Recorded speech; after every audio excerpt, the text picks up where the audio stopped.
about you? Team, I'm good. You almost get killed by Hudson. Your baby passes and you're good? So can you stop trying to make things better that you had no control over? No one can help me. I'm lost. And I don't want to be around people who act like my baby's just not gone. This wasn't Dr. Cruz's first time playing with the patient's life. And nothing's been done about it? Guess it's not what you know, but who you play golf with. Yo, what's good, everybody? And thank you for tuning in to another Tyler Perry Sistas review. If this is your first time coming to my channel, welcome. If you are a returning family member, then you already know what it is and what it always will be. Be sure to like, comment, share, subscribe. Tell somebody to tell somebody if you choose to. But if not, just sit back, relax while we get into this messy thing. Now, it's been a long time since I have called anything messy dealing with this heavy storyline that we've been dealing with. But I got to deal with the mess. The first thing that we see with this extended trailer or end credit trailer is Pam. Pam looks all bright and bushy tail, just waiting to see Karen and the twins. The first thing out of Pam's mouth is, "There she is. Let me see them babies." Excuse me? I'm sorry. So no one informed Pam of the unfortunate news of Karen's baby passing. No one has said anything. Yet, Pam knows exactly when Karen is supposed to be home from the hospital. I need someone to make it make sense for me. Writers, don't piss me off. But it's too late. You already have. You have, and you're just going to continue to piss me off. We have already had to sit through the severe emotional turmoil of watching Karen go through her horrible experience of childbirth, the mistreatment, the dismissiveness, all of that. We had to sit and watch the catastrophic pain of Karen and Zach losing their child. The least y'all could have done is have Pam be informed of what happened to Karen, because I don't know why we're acting as if Karen doesn't have a prominent place in Karen's life, but for her not to know is just wild. And even after all of that, this is the BS I be talking about. That's why when people approach me talking, that there is no bias, there is no favoritism, it is. Because after this character has experienced all of that, she is met with a verbal reminder that she only has one child. That one child came with her from the hospital. That for me is mean. It's giving mean girl activity. Because why would y'all do that? I understand you got people who are so happy that Zach and Karen are supposed to have this break, that they're supposed to be separate from each other. They can go on about their lives complete without each other, which is not going to happen. But for Karen to be reminded the first thing she gets when she comes home from the hospital is this. I have no words, honestly. I have no words. Karen's response to Pam was, "I can't do this." Karen looks like she has just went to hell and back and took another trip. She has no energy. She's not here for it. She just wants to go in her room and lay down. And that's exactly what we see her doing. So we go to, before I get to that, where's Aaron? Aaron better be parking the car.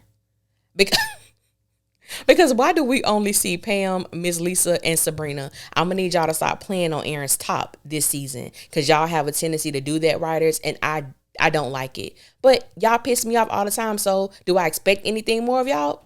Nope. But anywho, let's get on over to Fatima and Zach. Zach, Lord Jesus, my heart I said, Lord, man, this season is going to be so heavy. But Zach is just, looks like he's been through the ringer as well. And Fatima is naturally, concerned about him. He was almost, taken out here by Hudson. That was a traumatic experience. He watched Jasmine get taken out of here. And then you go to the hospital and you lose your child. That is a lot. Emotionally, that is like Mount Kilimanjaro sitting on Zach's shoulders. And, Fatima just wants to make sure that he's, doing as best as he can. Zach tells Fatima that he's doing okay, which she know as well as we know that is not the truth. After experiencing all of that, you are not okay. And I do understand that Zach may not be in a position emotionally to verbalize to Fatima all that he's feeling. Because sometimes you don't even know how you're feeling because it's fresh. This grief journey of Karen and Zach is fresh. So they may not have all the words. They may not know the accurate way to describe exactly how they are feeling. And what I will say, I do understand when we get to the scene with Karen and Miss Lisa and Pam. Karen is basically telling them that she's lost. She feels helpless, and she just can't act like, that her baby is gone. I can't even imagine. I can't even imagine the feeling of that. I can't imagine, of course, people want to be around her. They want her to feel loved. And sometimes you can't even tell people what you need in that moment because you don't know. Sometimes their presence is enough. Just sit here, don't say nothing. Just lay down with me, don't say nothing. Turn on the TV for the background noise, but don't say nothing. Don't ask me how I'm doing because I'm not doing good. It's all, and then some people may say, well, you know what, girl, you got to snap out. You can't tell people how to snap out of grief. Grief is a forever journey. You go through the ebbs and flows of it. And this is going to be this is going to be a heavy first half of the season, I believe, if we don't experience some type of time jump. Speaking of time jump, the last scene in this trailer is Andy and Dr. Vaughn having a conversation. And so we find out from Dr. Vaughn that this is not the first time that crackerjack doctor has played with someone's life. And Andy is concerned because she wants to know, and no one has done anything about it. And, Dr. Vaughn's response was, sometimes it's all about who you play golf with. So I believe that Andy is going to do her due diligence as a lawyer, and we're going to finally see her walking into the path of her deserving to be the, I forgot what her title is, but, the managing, whatever Andy is, whatever her position is, we're going to actually see her earn that title. We're going to actually see her walk into that because up until now, no, she didn't deserve it. But maybe we're going to see her really fight for Karen. And I believe she will do so. Sometimes, you got to be motivated. And I believe this was all the motivation that Andy needed to do so. Your friend went through such a horrible experience, so much so that she lost a child. If that ain't motivation, I don't know what is. Now, speaking of that, Andy's hairstyle is different. And I don't know if they have allowed weeks to pass, days to pass. So I don't know. I do hope that we get some type of time jump because I can let y'all know I'm not emotionally prepared to go through the heaviness of season 9. I'm just not. And hopefully the writers don't drag this out, but I do want them to be real about the journey, but also just don't keep putting this heaviness on us. Okay, we don't want it. We don't. We don't want it.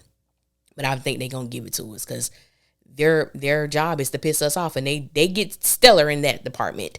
But yeah, that's where we are with the end of credits trailer breakdown for season 9, episode 4, entitled "One is the Loneliest Number." I want to thank you guys for listening, and until next time, I will holler at y'all later. Bye.